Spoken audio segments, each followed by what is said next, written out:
السلام عليكم، إزيكم حبايبي عاملين إيه؟ وحشتوني من الفيديو اللي فات.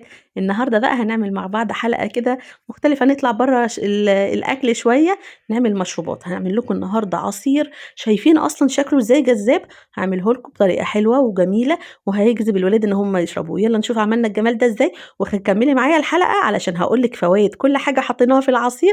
وعجبِك الفيديو ما تنسيش تحطي اللايك، وكمان عجبكم القناة تشتركوا فيها وتفعلوا الجرس.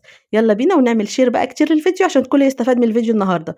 أول حاجة هاجيب معايا هنا هاعمل عصير جوافة. طبعًا إحنا عارفين الفوايد اللي في الجوافة كلها فسفور وحديد وكالسيوم، غير أهم حاجة فيها فيتامين سي.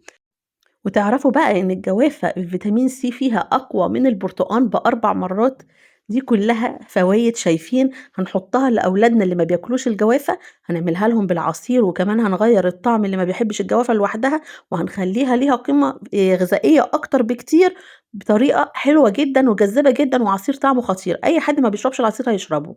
وحابين بقى إيه، يعني نخلّيه أكتر صحّي كتير، نعمله بالعسل الأبيض بدل السكر.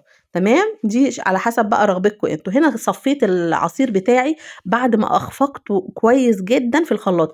أنا ما باحبش أدّي العصير بتاعي كده إيه، خفقتين أو ضربتين في الخلاط كده وأسيبه، لأ بافضل أخلّيه يبقى ناعم جدًا، جدًا.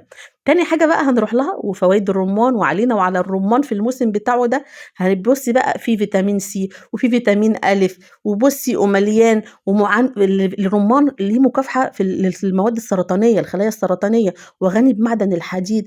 بُصّي كُلّه، كُلّه بجد عليه يعني فوايد بطريقة حلوة. كمان حطينا أكتر حاجة بقى بُصّوا حلوة جدًا، حتّة عصير بنجر أنا باجيبه كده وأعمله زي العصير وأحطه في الفريزر، آخُد منّه علشان أحطه على العصاير. شايفين البنجر بتاعنا بقى مليان برضه كمية يعني فيتامينات وحاجات جميلة.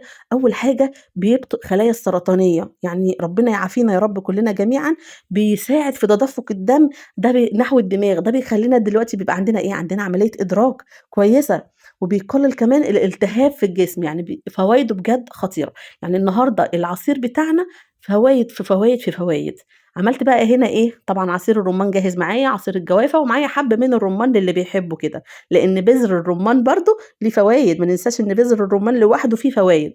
هنا بقى عملت ميكس عصير جوافة على ميكس عصير رُمّان، وحطيت عليهم شوية صوص توت كده خطير، وكوباية تانية حطيت فيها عصير الجوافة على حَبّ الرُمّان برضه ميكس تاني لوحده كده. وهنا حطيت بقى عصير رُمّان على عصير جوافة على حَبّ رُمّان. يعني بُصّي ضبّطنا الولاد من الآخر، اللي حابب يشرب ده هيشربه، اللي حابب ياكل الرُمّان هياكله، اللي حابب يشرب الاتنين على بعض هيشرب. وهنا حطينا بقى شوية من عصير الرُمّان على حَبّ الرُمّان بس فقط. بصراحة ده بقى جميل أوي على قلبي، كلّهم أحلى من بعض بصراحة. عجبكم الفيديو النهارده؟ ما ننساش بقى اللايك والاشتراك وتفعيل الجرس عشان كل جديد عندي يوصل لكم. ولازم، لازم تجربوا الوصفة دي وتكتبوا لي في التعليقات عملتوها وطلعت معاكم إيه، وولادكم حبوها والّا لأ.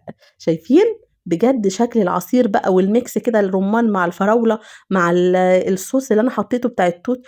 أسيبكم بقى مع الجمال ده وأقول لكم مع السلامة.